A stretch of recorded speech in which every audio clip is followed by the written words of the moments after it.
দেখো আমি গ্যাসে একটা প্রেসার কুকার বসিয়েছি, আর এখানে আমি দেখো এই যে লাউয়ের যে ডগা হয়, কচি কচি ডগা একদম মাথার দিকে, দেখেছো এত ছোটো ছোটো পাতা, এই যে মাথার দিকে যে ডগাগুলো বুঝেছো, এই যে এরকম ডগা, সেই ডগা আর একটা আলু এরকম পাতলা পাতলা করে কেটে নিয়েছি। এটাকে আমি এখন এই কুকারের মধ্যে দিয়ে দেবো। এটা হচ্ছে লাউ শাক দিয়ে, লাউ শাক আলু সেদ্ধ, এটা মেখে গরম ভাতের সঙ্গে খাওয়া হবে। এবার এর মধ্যে আমি জল দেবো না, জলের বদলে দেবো ভাতের ফ্যান। আমি যে ভাত করেছিলাম, মাছ ঝরিয়েছি, সেই ফ্যানটাকে রেখে দিয়েছিলাম। এই ফ্যানটা এর মধ্যে যতটা প্রয়োজন ঠিক ততটাই আমি দেব।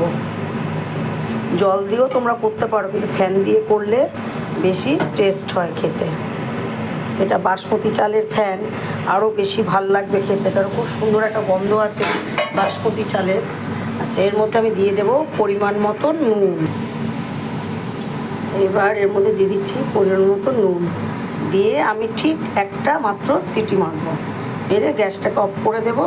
ঠান্ডা হলে ছুরিতে ছেঁকে গরম ভাত দিয়ে এটার মধ্যে সর্ষের তেল আর শুকনো লঙ্কা দিয়ে মেখে খাবো। এটা শুকনো লঙ্কা ভাজা দিয়ে, কেউ যদি শুকনো লঙ্কা না খাও সে তুমি দিয়েও খেতে পারো, কাঁচা লঙ্কা দিয়েও। এবার আমি এটা ঢাকনা চাপা দিয়ে দেবো।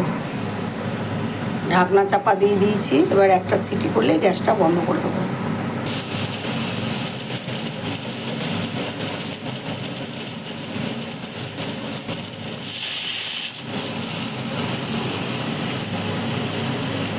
আমি আর একটা সিটা ভালো করে পড়লো না বলে আরও একটা সিটি দিয়ে নিচ্ছি, দিয়ে এবার গ্যাসটাকে কমিয়ে দেবো,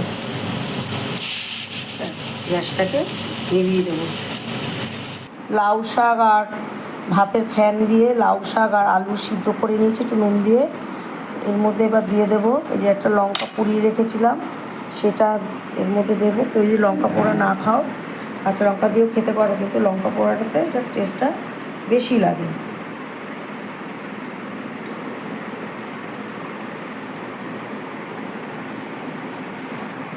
এর সঙ্গে নিয়েছি একটু সামান্য একটু নুন, যেহেতু নুন দিয়ে সেদ্ধ করা, অল্প একটু নুন নিলাম।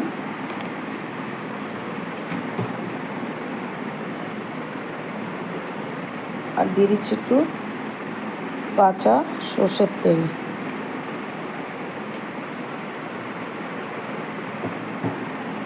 দিয়ে ভালো করে মেখে নেব।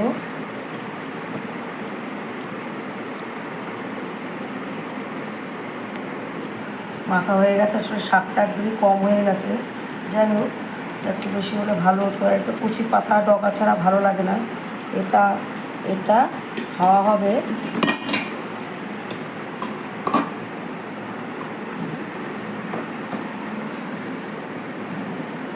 এই যে ভাত দিয়ে মেখে এটা খাওয়া হবে। এই হচ্ছে লাউ পাতা সেদ্ধ, তোমাদের সঙ্গে শেয়ার করলাম। কেমন লাগলো অবশ্যই জানাবে, আর একদিন বাড়িতে অবশ্যই ট্রাই করে দেখো। ভালো লাগলে লাইক কমেন্ট করবে। ধন্যবাদ।